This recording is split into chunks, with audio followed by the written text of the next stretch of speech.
Aund washmayan qaddash shmach te malkutach nehwe suyanach ikanad washmaya abbar'a حولان لحمة صنقانا يومنا واشوق لان حوبين إكان داب حنان شوق لحيوين لا تعلن نسيونا إلا قصا من بيشة مثل دي لاخي ملكوثة حي لو تشبحته العالم عالمين آمين. So what I wanted to talk about today, I wanted to start. I've noticed that I'm talking a lot about Eastern Christianity and Western Christianity, and one of the things I wanted to clarify is that it's not really I'm using that not as just the at the church and Christianity today and Christianity in the Near East.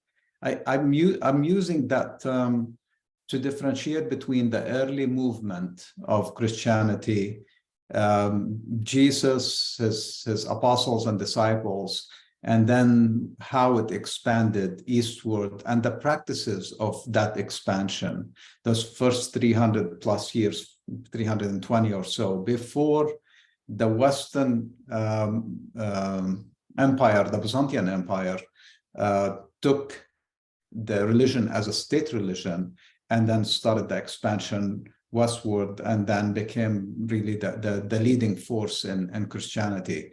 So what I'm hoping that you're getting out of that when you listen to Eastern Christianity, Western Christianity, is just the method of expansion, that the alliances that were formed, the way that the early movement was accepting. First of all, they didn't have that clear definition that once it became a state religion, it had to adapt to the state requirements, and that's when belief systems became important. What you're declaring, it's almost like a citizenship. If you were a Roman citizen, a Byzantine Roman citizen, and you had to declare your faith as a Christian, and you had to believe in the creed of the church of its time. Versus if you were a follower of Jesus, he constantly was telling them, love one another, leave the people who don't want to listen to you, the people who welcome you, work with them. And there was no conversion to a religion initially because it was directed towards the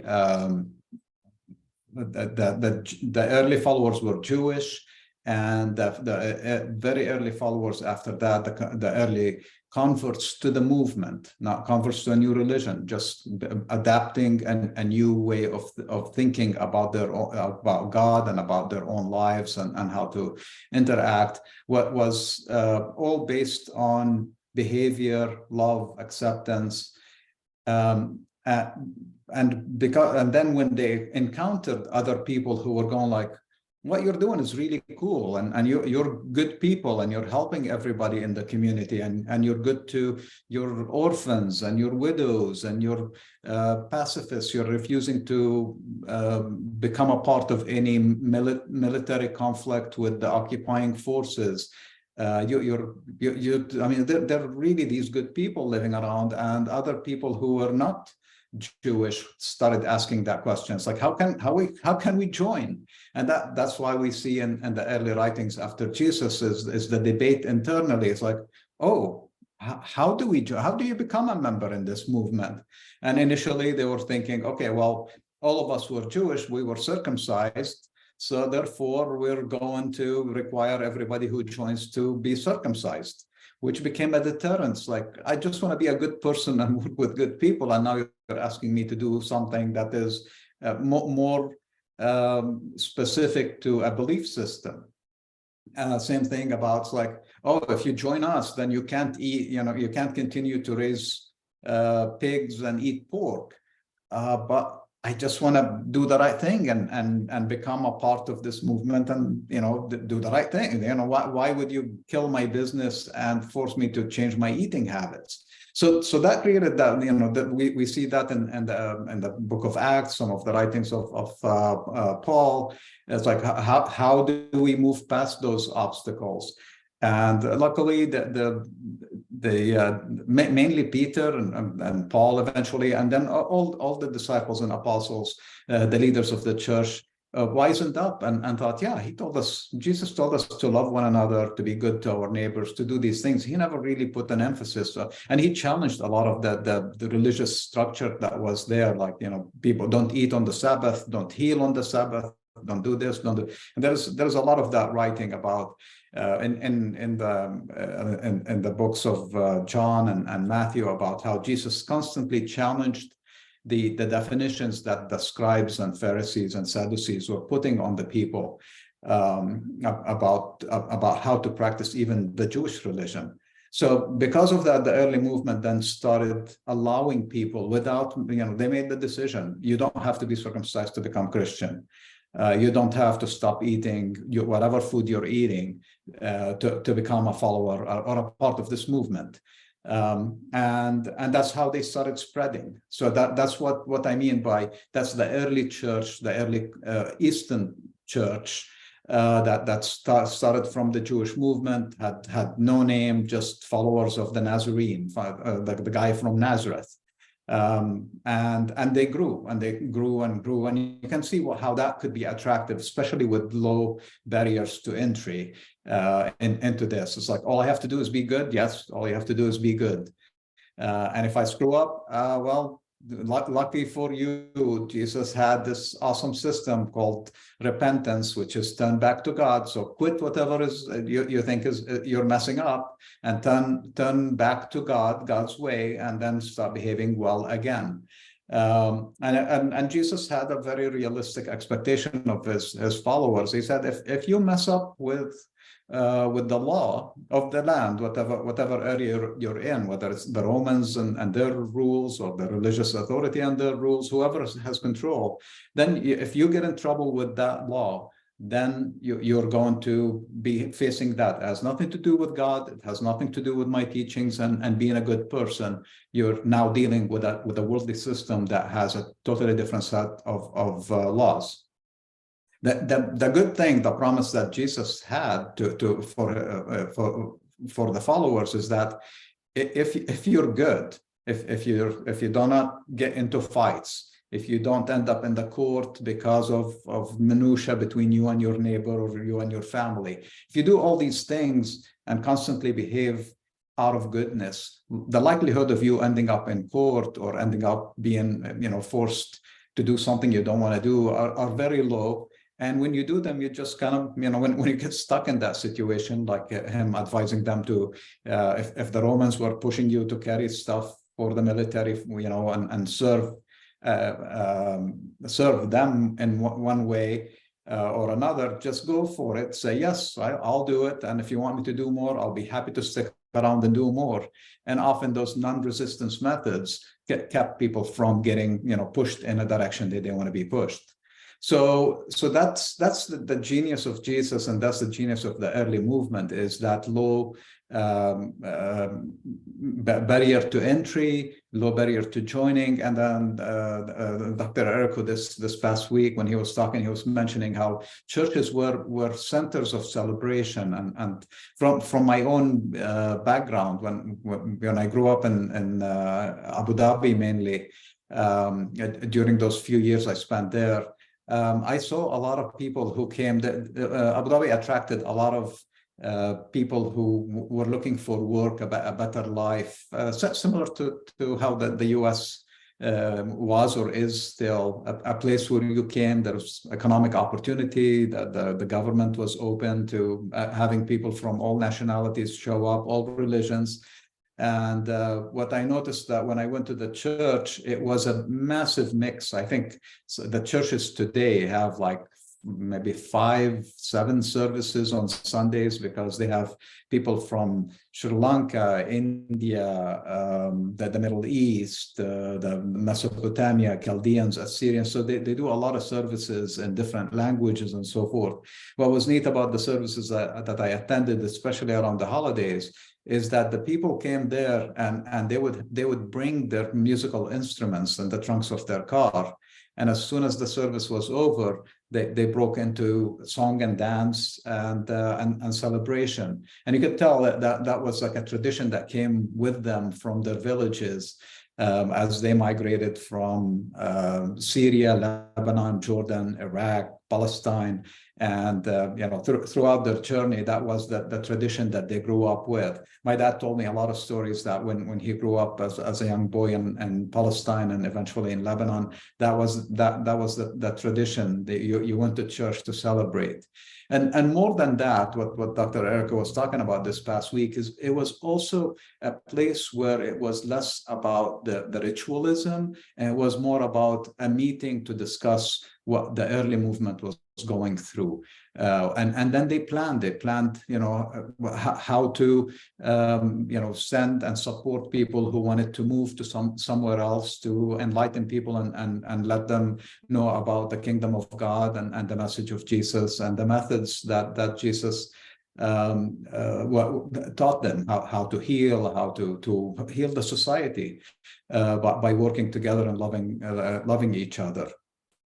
So I just wanted to make sure I cover that, because it kind of bugged me that I'm creating a division of Christianity, and the reality is I am not. I'm just trying to remind us as Christians today, as followers of Jesus today, that method, that system continues to exist. And I think the fact that we have quite a few of you joining us on Wednesdays and on Sundays when we do the or Saturdays when we do the School of Light is that we're yearning for that. We want to see that form of Christianity, because the organized Christianity is very hard and is having a hard time, to be honest. It's staying relevant and staying clear because of the influences of having to align with government systems, nationalities, and so forth. I think the last time I was speaking, I was being asked about the Russian Orthodox, or sometimes the Greek Orthodox. All those churches have old traditions, and they tried internally, as they created their structures, to stay pure and kind of like parallel separation of state and church and so forth. That as I was thinking more and more about it, and as I continued to read that book that I shared with you a few weeks ago, it talks a little bit about the church having to align with government and having to figure out how to navigate the politics and the national issues side by side with government, and not necessarily be a part of that. And I was trying to think, is that the inevitable? You grow, you build a structure, then you have to align with politics and nationalism and so forth, which is what most governments are about. And we see from example, I think the early movement proves that by working with the people, within the people. And I think last time I spoke, I talked about, imagine a government that's infiltrated, not by design, but just by the goodness of people, with people who are practicing the good teachings of Jesus about being good with each other and so forth. How these governments could work with one another side by side across the world and so forth. If people are walking into these meetings, in the United Nations or into The Hague or anywhere you're talking, NATO, all these meetings, if you had a lot of people who think like Jesus thought or following his methods, a lot of these structures even if they still stayed in existence, they would behave differently. And that's probably the biggest risk of what the early church was causing the trouble in Rome and other places in Byzantium and Constantinople, is that the people started penetrating that, and throughout the early movement, that was like your highest level of loyalty was to the kingdom of God. And then everything else that you were doing was secondary to that, and you tried to make that a way to spread goodness. So even the military leaders were in constant conflict, and some of them, took a left turn and used killing for the benefit of Christianity, which was really never the intent of it. And again, they could have repented, they could have changed their path, but sometimes we get stuck in what we learn, and that, borders are important, our mission is important, and eventually Christianity becoming aligned with states. A lot of states became defenders of Christianity. And you see that more in the West, and maybe that explains why in the eastern part of the world, Christianity continued to shrink over time, because there were other forces that were coming in, aligning with the states and creating actual political states to spread their religion and their belief systems. And the Christians continue to exist to this day. There are millions of Christians in the Near East, but they're not aligned with political systems and states. So their protection comes usually from governments that are not of the same religion, but they're protected because they're good people. They're just, minding their own business, following the teachings of Jesus for the most part, and they continue to, in their own ways, grow and prosper and do well. Without upsetting anybody, because they just avoid the whole political nationalist side. It's not their interest. They just want to exist in peace, and sometimes they suffer from that, because there are people out there who try to hurt them. Anyway, I hope this long explanation of East and West, so as I continue to use it in the future, it's going to slip, and I'm going to say it. It's clear that I'm not differentiating between Christian and Christian. I'm just differentiating between early movement and how it spread, and how we probably should go back to it. I truly believe that the reason I continue to talk about it is that we could be a force in changing, making the world better, if we continue to spread the news about the kingdom of God and God's presence amongst us, and continue to love one another, regardless of what the declared belief systems are, because they really don't matter. I could declare that I believe in peace, but if I decide to do things with violence, then who cares about what I believe in if my behavior is not that? And that's the constant message that Jesus had, is they'll know you by your works, not by what you say. Actually, he was very, very, very adamant about telling us that your mouth is very dangerous, because what you say can cause a lot of trouble and a lot of harm, versus using your voice and your behavior as your way of expressing your goodness and your love for all of humanity, and everything that we have to take care of outside of that. So with that said, I saw something pop up here. I want to make sure if it's related to this. Okay, then I'll address one of the questions that came. I'll address it towards the end. The other thing that I wanted to talk about today, there are a couple different areas in the Bible I'd like to talk about. Is the story of Jesus and the woman who was brought in adultery. Not to, because I have talked about it before, and I don't want to drill just Jesus' behavior. I want to analyze it as his way, looking at his method. How did he handle a very controversial situation as a pattern, as something that we could use in day-to-day life, and problems we run into with the family, with friends, at work. This was a very dangerous moment for him, a very critical moment for him, and it came on the heels of a bunch of attempts. So where Jesus was, he was in Jerusalem, he was teaching, and he was constantly being the Pharisees and the Sadducees, that everybody was trying to trap him into making a mistake. I think the fact that he spoke a Galilean dialect might have caused some trouble as well, but they could not connect with him on his the concept of sonship that he was talking about. And this is in the Gospel of John. I'm going to go to chapter 8. So here he survived one attempt after the other of them trying to trap him and ask him these tricky questions.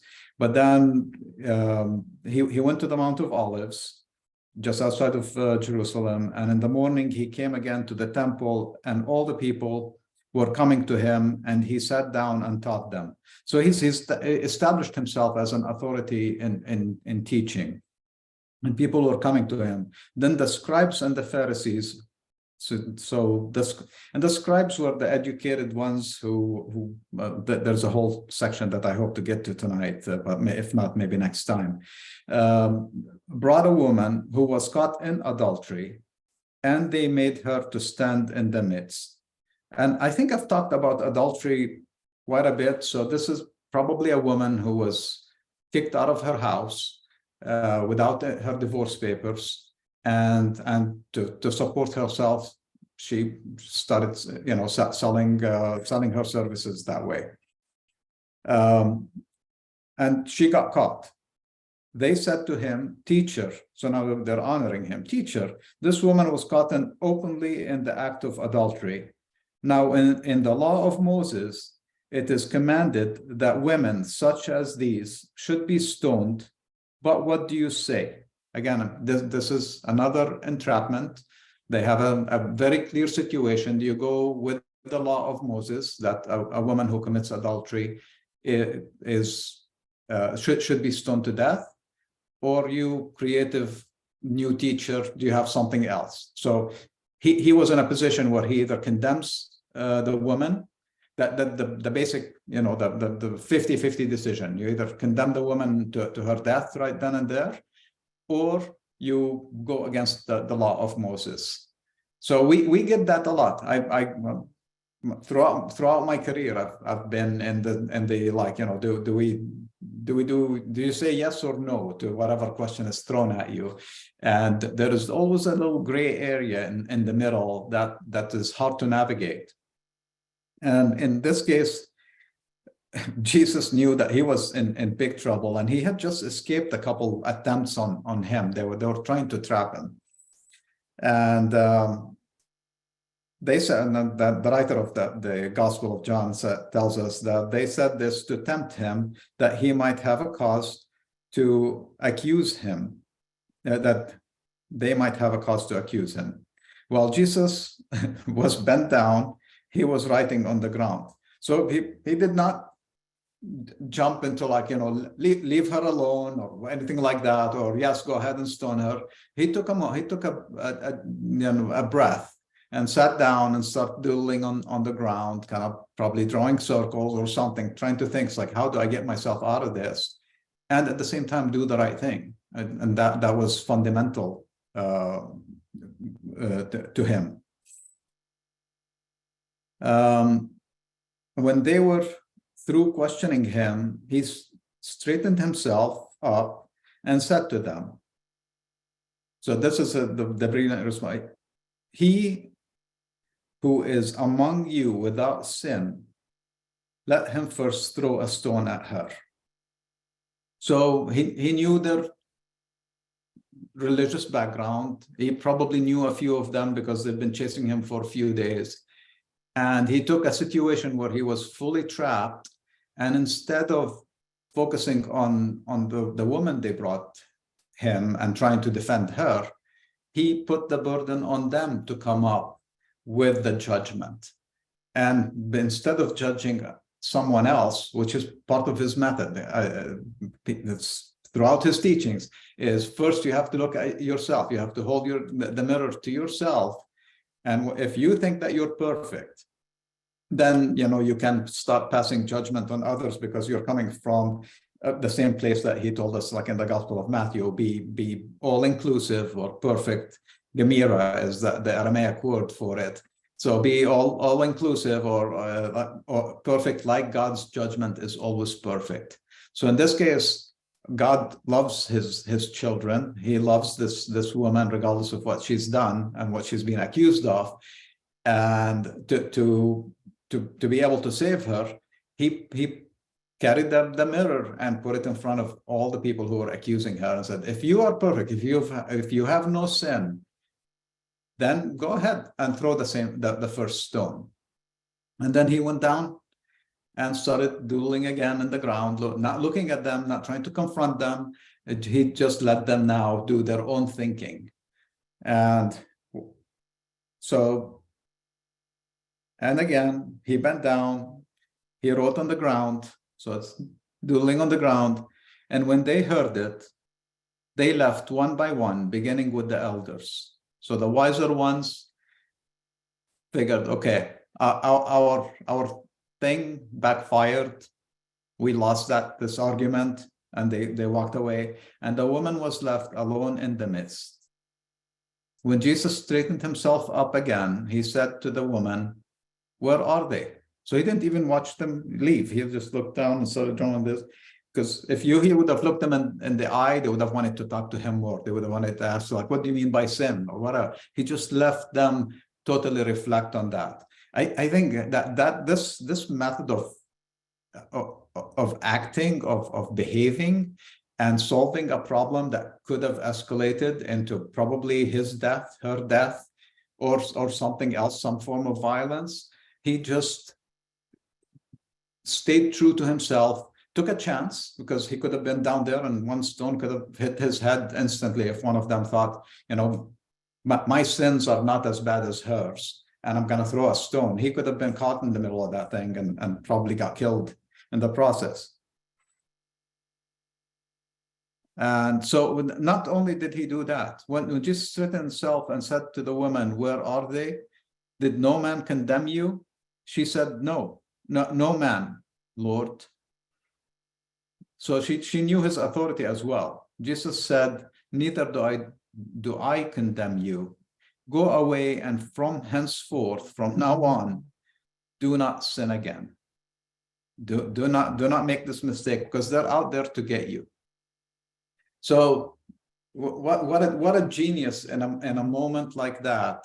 And we don't hear here about his apostles, his disciples coming to defend him. He took on this situation. He was sitting teaching, and they caught him in a moment where he didn't have a lot of support.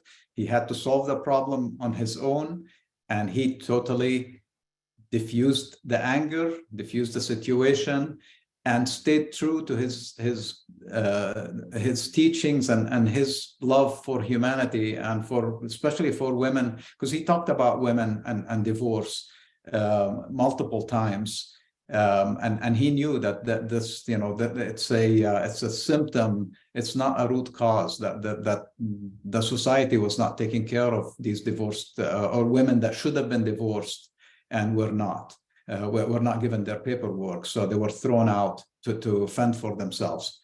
So again, next time you find yourself in a meeting or in a group of people who are attacking you or attacking a colleague who is trying to do the right thing, or maybe they screwed up, maybe they need your help because they messed up and they don't know how to get out of the situation. A great way to find really what the root cause is, how to diffuse that situation, and how to continue to find that simple truth of loving one another, loving all of humanity, and helping people. So now it seems like I have enough time to go to the other section that I wanted to cover. And I'm sure I did not mark it here. In Matthew chapter 23,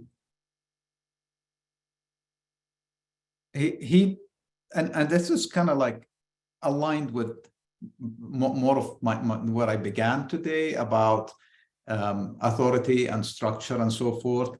And Jesus spoke to then Jesus spoke to the people and to his disciples, saying to them, "The scribes and Pharisees sit on the chair of Moses.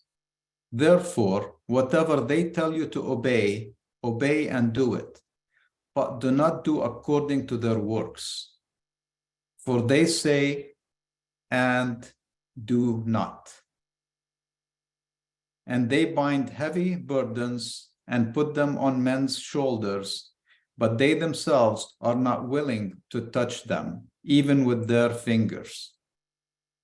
And all their works they do just to be seen by men, for they widen the fringes of their garments and they lengthened the ends of their robes.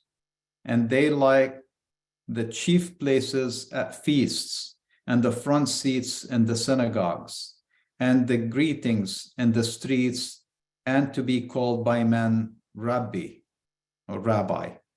But you should not be called Rabbi, for one is your master, and all you are brethren. So now just reading this section, I know it's in Matthew, not in John. It gives you a picture of what Jesus was starting to do to undermine people who are in leadership position, who were putting burdens on the people who were counting on them to lead. And instead, they were taking basically the notes of the Moses law and the laws that they've developed in their religion, and they put those burdens on people while they themselves were above that law. They did not follow it.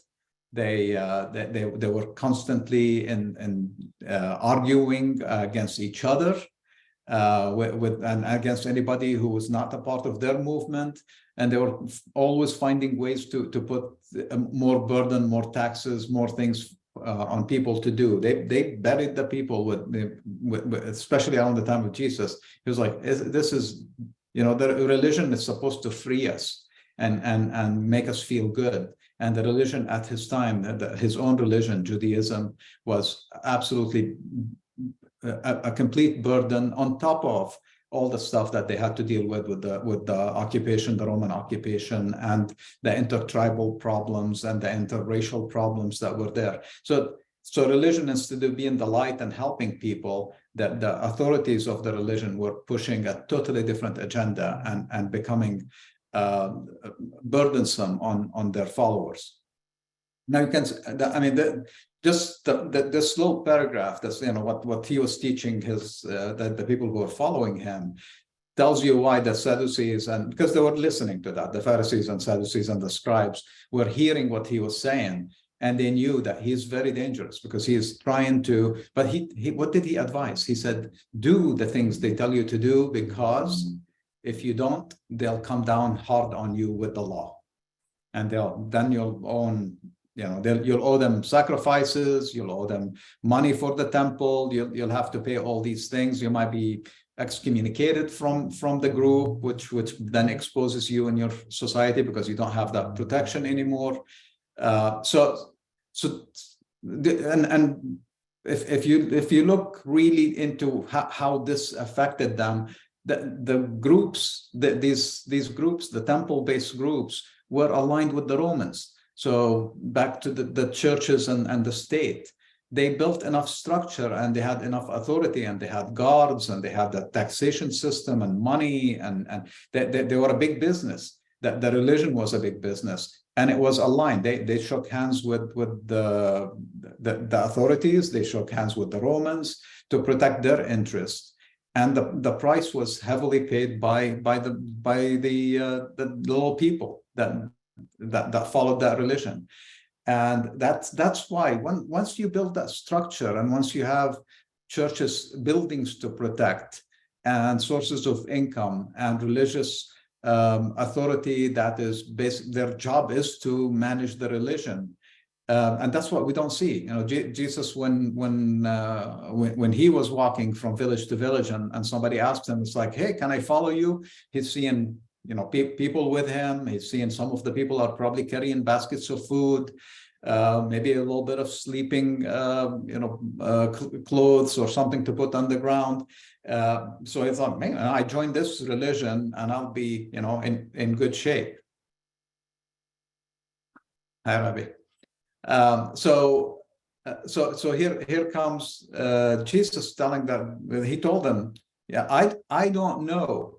So think about it. He's a leader of a movement. I don't know where I'm going to put my head tonight. If I'm going to sleep on the side of the street. He said, sometimes I put my head on a rock. So it's not a pillow, it's not a comfortable bed. And if you want to follow me for the teachings, you're not going to get those comforts. So he wasn't building something that the apostles would then, and they were thinking it's going to be a kingdom, right? It's going to be a king and ministers and wazirs and so forth. They were thinking political, even not just religious. And he just totally dismantled that. And this passage is the same. What I stopped reading is one master, and that one master is God, and all of you are brethren. So you're all level. And call no one on earth Father, for one is your Father in heaven. Nor be called leader, for one is your leader, the Christ. But he who is greatest among you, let him be your servant.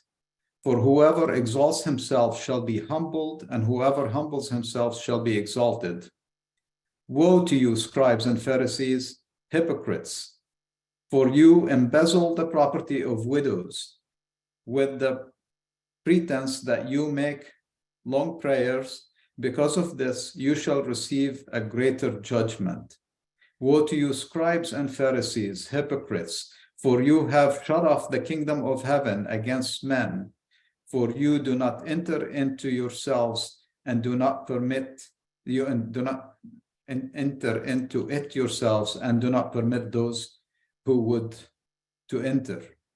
So he constantly talks about, I mean, just the reason these verses were coming to me is because I was talking about the state religion and Eastern and Western Christianity.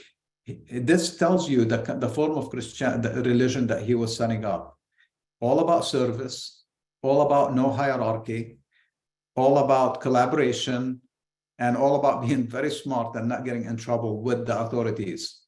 And that's what made the early movement so effective. And that's what I truly believe. The reason I'm here on Wednesday, and the reason I continue to speak and support and be a part of this, is that I truly believe that us, the people who are on this call and the people who you talk to every time about this, hopefully, that's what we're doing in society. We're creating that flat movement that makes our community, our families, our jobs, everybody who comes in touch with us, and those ripples will go, because as you touch people and you make them feel good and you help them out, they'll learn how to do that themselves. And who cares what, I've never done a survey of who's on the call. It's like, what religion do you believe in? What do you believe? Do you believe this or do you believe that? Are you Christian or are you not Christian? I don't care. And Jesus didn't care. All he cared about is that we create that movement, and we just move across all society, all community in the same way. And only when they ask you, what are you doing? It's like, I'm bringing kingdom of heaven to earth. And I'm experiencing it, and I'm at peace. That's really the power of the teaching of Jesus, and it cost him his life. I know we're a few days away from Easter, and a lot of if you do go to church, or if you're talking to people or watching TV, or actually even in the supermarket today, I bought some chocolate eggs. I don't know why what do they have with Jesus, but it's around us. We celebrate it. And ultimately, it's celebrating his life, the fact that what he did and the way he taught these young men and women, because there were quite a few women following this movement, though they're not mentioned often in the Bible. We only see them kind of on the fringe and towards the end of some, like after his death, we see more of that. But there were women in the movement that were very critical, and especially in the early movement, we see more and more women mentioned, because they played a big role in spreading Christianity. And to this day, I've always said that a lot of culture is nurtured in the house, and a lot of those early years of raising kids are very critical for the parents to give them that. So men and women together, working together, bringing up that generation, and that's again that's a lot of how this religion spread early on.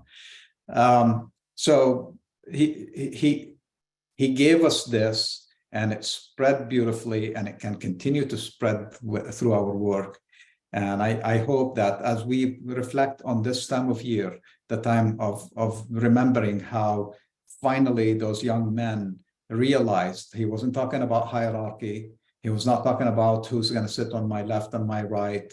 And because he knew he none of that was important, that it was all about them waking up and moving towards building continuing a movement that just rippled straight out of Galilee and Nazareth into Judea, and then into Syria and into Persia and Iraq along the way, or Mesopotamia. And it just continued to spread by people who had nothing, had no hierarchy, had no army, had no swords with them and horses, going left or right or in one direction or another. It was just a couple of people joining a caravan and setting up shop in Armenia, in Turkey, and Yemen, and Saudi, and just telling people about this way of living. And to this day, they're still discovering. A lot of these historical places have been destroyed over time or buried by sand and by cities built on top of them. But if you do tours in the Middle East and in Central Asia and so forth, there is a lot of stuff to be seen from this early movement and how it spread and covered most corners of the earth before people took it with guns and swords and made it the religion of a lot of the New World and South America and North America and other places. Okay, well, let's. Some questions are coming. Hopefully, that will continue the dialogue here. Okay, what is the meaning of the story of the Tower of Babel? Well, the New Christianity tells a story, and the Tower of Babel. It's actually Babel is Bab-El, so it's two words that mean the gate of El, of the god El, who was the god of the Babylonians, and they built a huge stepping tower to get closer because they thought that's where the gods are up above us. In the Old Testament, it's more about the Jewish people, the writers of the Bible, the Hebrews, did not like Babylon because it conquered them and enslaved them and destroyed their homes and took them took them to Mesopotamia. So a lot of the writing is biased against the Babylonians. And they constantly wanted to see somebody else destroy that nation. Eventually, I think it was Assyrians first, but constantly the major enemy of the Babylonians was the Persians, and over time they ended up beating them and freeing the Jewish people to go back. A lot of story, but so the story of the tower it was built for one purpose, but because the city of Babylon was huge, it's what's Iraq today, and I think we unfortunately with the last few wars we lost a lot of the historical buildings that were there, and we know about the looting of some of the museums in Iraq. That a lot of the art and the history of this is now scattered all over the world, and some was lost forever because of the bombing and the war that was taking place. So the meaning of the story biblically is that God created confusion yet in the city, and that kind of created more of its trouble. Again, I take that with a grain of salt. It's that the city became very powerful, and it housed a lot of people who spoke a lot of different tongues, and that's why the Hebrews kind of saw that as a disadvantage and spoke against it. Rabbi, anything? I know you joined us late. Anything you want to add to that, or?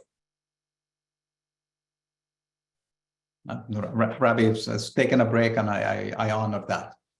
Okay, I'm going to the next question. What did Jesus mean that our warfare is not against flesh and blood, but against principalities and powers, etc.?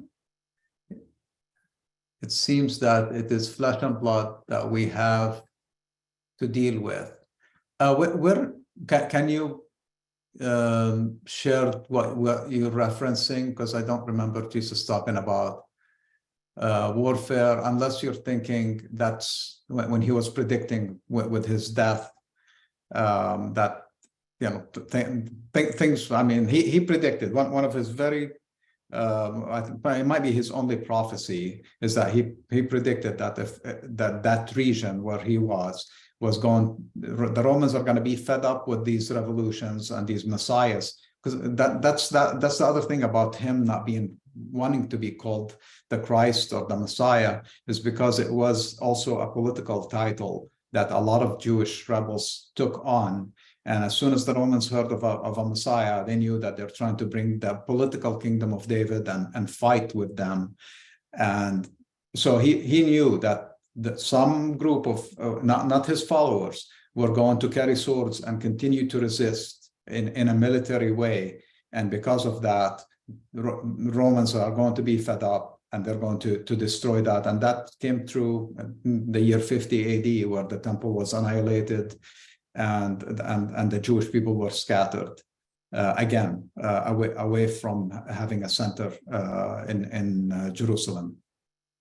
So if you don't mind giving me verses, I'll go ahead and read them. Okay, so that came from Paul. Let me in Ephesians 6:12. So bear with me a sec. Okay, I'm in Ephesians.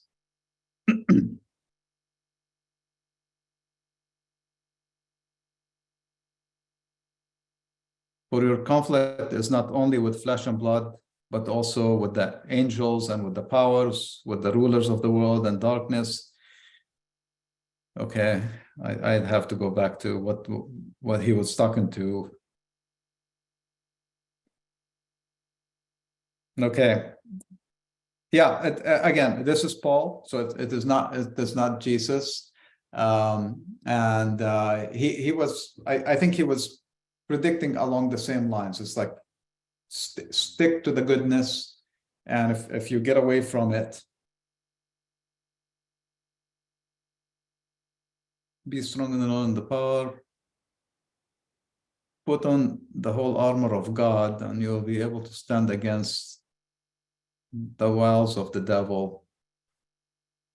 Yeah, he's actually, this is a very good example, I think, of what the story of Jesus with the adulteress.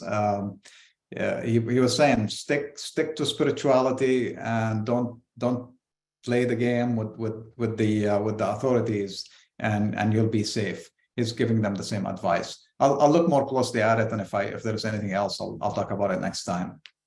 It's been a while since I read Ephesians. If you know me, I'm not big. I'm not against Paul, but I don't think he's at the level of Jesus, and I'd much rather talk about Jesus. And Jesus's Christianity is way better and way cooler and way easier than Paul, because he was too much in his head.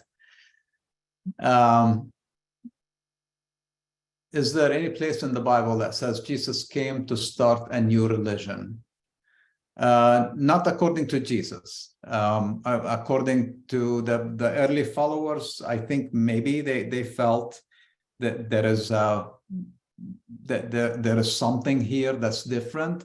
But throughout the writing, and I mean, even when you read Paul, he's writing to Jewish people and living in different places. So I don't think Jesus ever intended a new religion. His intention was, he viewed it this way. Abraham gave us a global religion. So when we go all the way back to the Torah, the Hebrew people, the 12 tribes, were the inheritance of that religion. So they had it. The reason they were chosen, and they felt chosen, is that they had this awesome way of creating a better world. and their duty was to take it and spread it and share it with all the nations. They were the custodians of some awesome thing that wasn't called a religion. It was just the method of Abraham, who was he wasn't called a Jewish, he might have been called Hebrew because he crossed. All that Hebrew means is the people who crossed the river from one side to the other. So they were known that way because they left and they crossed over and went to a different land and settled there. So, but then they came up with a new way of looking at the whole spiritual world. Their main enemies were people who are the enemies of their thinking. So it's not necessarily enemies like a military enemy or another nation. It was the way they were thinking about the whole spiritual world and their understanding. They had gods that you could make into, out of clay and make shape, and they had many gods, one for rain and one for fertility and so forth. So they had a lot of idols, and Abraham had this feeling that there is a universal power that we are all a part of, that actually can make us live together in a better way, not according to the ways that we're starting to shape up around these civilizations and nations that are warring with each other. He found a human link between all of us. Now, as the religion evolved or devolved, depending on your perspective, and Moses came, it seemed they locked their God into just for them. It became their God, the God of Israel, not the God of everybody. Jesus took that. The prophets spoke a lot against that, and they were conflicted. Most of the writings of the prophets in the Hebrew Bible, they're conflicted between two things: between their humanity and the religion of Abraham, and they understood it. So there is a lot of the writings, and maybe next time I talk, I'll pick bits and pieces and just share the prophet's perspective. And they spoke a lot against the way Moses instituted or created a structure for the Hebrew religion. So Jesus came and he blew that wide open. He basically said, no, it's God the Father is everybody's God, and all of you have to go spread it again. And that's why the early movement was fantastic, because they took that secret religion that was specifically locked in the temple and behind all those traditions, and opened it up to the world. And that's why it became like a crazy, awesome movement and spread everywhere. And they got along with Buddhists, they got along with Hindus, they got along with atheists, they got along with people who worshipped idols, because they weren't trying to convert them to anything. They were just trying to say, let's be good people together. And they even helped some of these religions translate their books, their religious books, to Aramaic and to other languages, because they knew that they lived amongst them as traders and so forth. So they helped. What an open mind. And then people started joining them, but there was nothing to join. There was no declaration of beliefs. They're just going like, you want to be Buddhist, but be cool and good and help people who come through your town and take in orphans and feed the poor and so on. Who cares what religion you have? That's the awesomeness of that early movement, and that there is no religion. They're just good people. Which ancient language was spoken first, Aramaic or Hebrew? They're sister languages. I think Aramaic is considered the mother tongue, and because if you think again, if Abraham was the first Hebrew, he came from Aram, and he spoke Aramaic, and then by moving to Palestine, the land of Canaan, he ran into people who spoke a form of Aramaic as well, and there were other languages kind of close to each other. But then over time, the language took a colloquial or like a regional language, and that's why even Hebrew is considered Western Aramaic versus Eastern Aramaic. So they use the same letters. So Aramaic was the mother tongue, I believe, and then Hebrew was like a branch from it. And how it evolved, how many years, how many centuries between them. I don't think it's that big of a difference. To this day, when I remember when I went and studied modern Hebrew, the teacher told us in the class, like, if you want the biblical Hebrew, it's not in this class. This is the language of the state of Israel, which we made up. And by taking other languages and Yiddish and some of the influences from other areas and created a new language for a new political nation versus the biblical Hebrew, which is really very close. I can read that Tanakh without any issues. And when I go look at roots and stuff like that, they're almost identical with Aramaic. Sometimes they flip letters and things like in the roots, and that creates a whole other mess when it comes to like religious people talking to each other. Okay, how are we doing on time? Okay, we have 4 minutes. Would you say that the primary message of Jesus is for us keep our attention on the kingdom of God and not to become distracted from God's kingdom by the ways of the material world? At a very high level, absolutely, you're spot on. The thing about Jesus, realistically, he knew that and until the kingdom of God becomes the foundation of everything around us, which could happen, that's the great hope. We have to deal with people who are not practicing that. We have to deal with political systems, social systems, and the legal systems, and so forth, that are not quite aligned with that. And as I said, the mirror that Jesus holds in front of us, that his teachings, puts us above any human law. You can't write and legislate, and we continue to try to do that. In a corporation, go look at the code of conduct, go look at the ethics of the company, the mission statement, all that stuff. It's an attempt to say that we are above whatever we need to be above, but ultimately to also serve the corporation and make money and pay everybody's salary and compete and do all the other things. So it ends up with a cap, with something to stop you from being totally free and totally living in the kingdom. But you could be a great corporate citizen and do very well and be aligned with Jesus's teachings. Same thing with any nation, with any borders, with any laws. But then we continue to we end up doing what the scribes and Pharisees and Sadducees did with the religion of Abraham, the simple religion. Abraham, when he talked with God, he took a nap outside his tent, and then God visited him. And his wife also sometimes spoke to God, and she laughed at God when he told her she's going to get pregnant. That's the God they were talking about. It wasn't this big, scary God that religion gives us today. And that was the father that Jesus brought back, that image of a loving father who just takes care of you. That's the same God that Abraham sat with and served him meals and chit-chatted and even bargained with him when he was trying to destroy, escaping me, the neighboring city where his nephew was living, Lot and Sodom and Gomorrah. So Abraham actually was bargaining with God. It's like, what if there are a few people who are good there, or something like that? So to kind of all those dreams and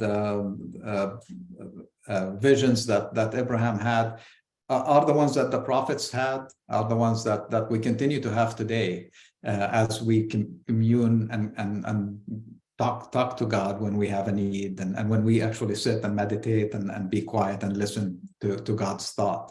We're all connected that way. And okay, it's 5 o'clock. Why do many Christians believe that Jesus spoke Greek, and who did start that?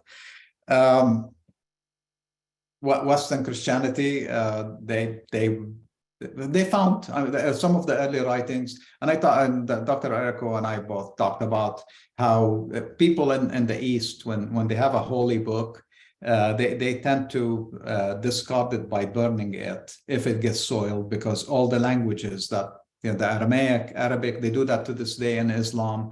When a book or a page that has some holy scripture on it gets a little bit of dirt, a splash of oil, a fly lands on it.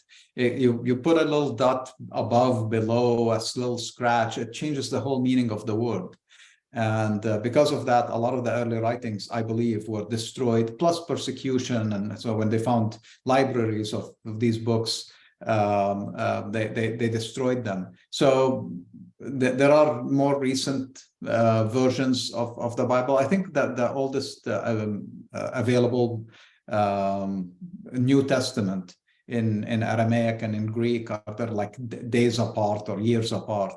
That we have in existence, but a lot of the older writings were gone, and the West loves to attribute, as if Christianity was a Western religion, that Greek was the language of Jesus, and there is absolutely no proof that he spoke a single word of Greek.